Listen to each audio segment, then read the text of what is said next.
चीन कभी सीमा के पास गांव बसा लेता है तो कभी गलवान वैली में घुस आता है। चीन कभी साइबर अटैक करता है तो कभी चीन सीमा पर हथियारों की तैनाती करता है। आपको पता ही होगा कि चीन ने अभी हाल ही में एलएसी के पास 100 रॉकेट लॉन्चर तैनात किया है। यह रॉकेट लॉन्चर बेहद हल्के होने के साथ लंबी दूरी तक मार करने में सक्षम है।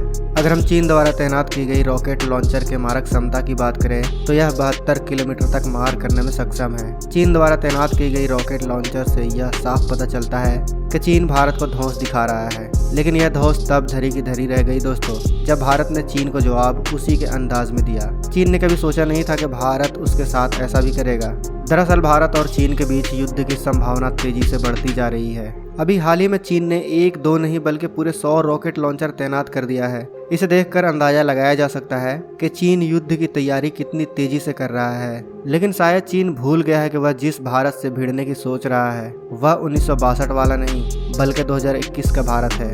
यही वजह है कि चीन को उसी की भाषा में जवाब देने के लिए भारत ने सीमा पर बोफोर्स तोप और पिनाक रॉकेट लॉन्चर की तैनाती कर दी है। आपको बता दें कि यह वही बोफोर्स तोप है जिसने 1999 के करगिल युद्ध में पाकिस्तान के पसीने छुड़ा दिए थे। यह वही पिनाक रॉकेट है जिसने कई बार दुश्मन को सीमा से खदेड़ा है। आज के इस वीडियो में हम जानेंगे कि आखिर इन हथियारों में ऐसी क्या खूबी है जिससे भारत ने सीमा पर सबसे पहले इन हथियारों को तैनात किया है। दूर तक मार करने वाली बोफोर्स तोप मुश्किल से मुश्किल रास्तों पर आसानी से चल सकती है। दिन के उजालों के साथ यह रात के अंधेरों में भी सटीक निशाना लगा सकती है।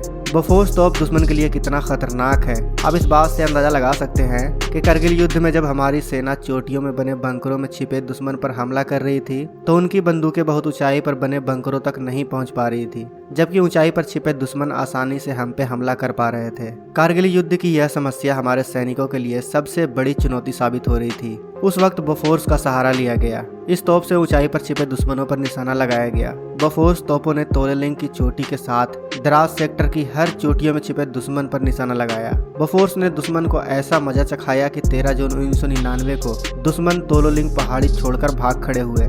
तोलोलिंग पहाड़ी पर विजय पाना सेना के लिए काफी अहम था क्योंकि इस पूरी रेंज का अपना एक अलग ही रणनीतिक महत्व था। इस रेंज की आड़ में छिपकर दुश्मन न केवल सेना पर बल्कि सेना को सप्लाई होने वाले रसद को भी निशाना बना रहा था। आपको बता दें कि तोलोलिंग रेंज से दुश्मन भारतीय सेना के ज्यादा से ज्यादा जवानों को मारकर और NH-1 यानी नेशनल हाईवे 1 को अपना निशाना बनाकर सेना का मनोबल को कमजोर करना चाहता था ताकि भारतीय सेना कमजोर पड़ जाए और पाकिस्तान यहाँ कब्जा जमा सके।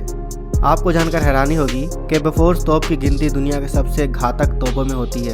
हल्के वजन के कारण इसे युद्ध भूमि में कहीं भी तैनात करना और यहाँ से वहाँ ले जाना आसान होता है। इस तोप की सबसे बड़ी खासियत यह है कि इसे -3 डिग्री से लेकर 70 डिग्री के ऊंचे कोण तक फायर किया जा सकता है। इसी खासियत से यह तोप पहाड़ी इलाकों में काफी उपयोगी साबित होती है। भारत और पाकिस्तान के बीच 1999 में लड़े गए करगिल युद्ध में तोप खानों से 2,50,000 गोले और रॉकेट दागे गए थे। 300 से अधिक तोपों, मोटार और रॉकेट लॉन्चर ने रोज करीब 5,000 बम फायर किए थे। अगर हम इसके मारक क्षमता की बात करें तो यह 42 किलोमीटर तक और जमीन के अंदर छिपे दुश्मन को भी मार सकता है। मर्सिडीज के इंजन वाली बोफोर्स 68 हॉर्स पावर से लैस है। इसमें 2 इंजन है और हर इंजन की फ्यूल कैपेसिटी लगभग 22 लीटर की है। इस तोप से सिर्फ 14 सेकंड के भीतर 3 गोले दुश्मन पर दागा जा सकता है। दोस्तों अब आप समझ गए होंगे कि बोफोर्स तोप कितनी घातक है और यह तोप न सिर्फ पाकिस्तान के बल्कि चीन के भी छक्के छुड़ा सकती है क्योंकि करगिल युद्ध में भी पहाड़े वाले इलाके थे और यहाँ भी है।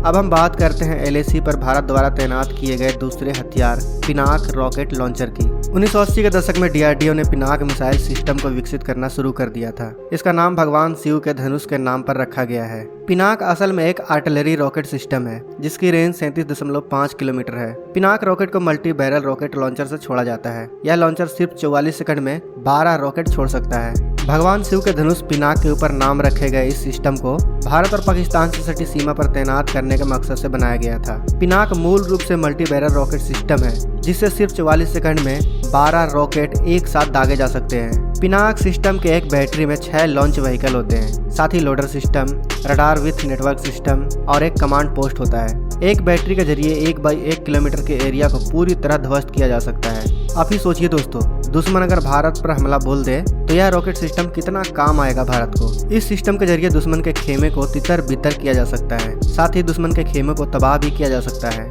दोस्तों, चीन भले ही रॉकेट लॉन्चर या कोई भी हथियार सीमा पर तैनात कर ले, लेकिन भारत न पहले कभी दुश्मनों से डरा है और न ही कभी डरेगा, क्योंकि भारत के पास एक से बढ़कर एक वीर योद्धा और हथियार मौजूद है। भारत ने अभी तो सिर्फ एक झलक दिखाई है अपने हथियारों की, अभी तो पूरी फिल्म बाकी है। अगर आपको बोफोर्स और पिनाक पर गर्व है तो इस वीडियो को लाइक और शेयर जरूर करें। मिलते हैं अगले वीडियो में। जय हिंद, जय भारत।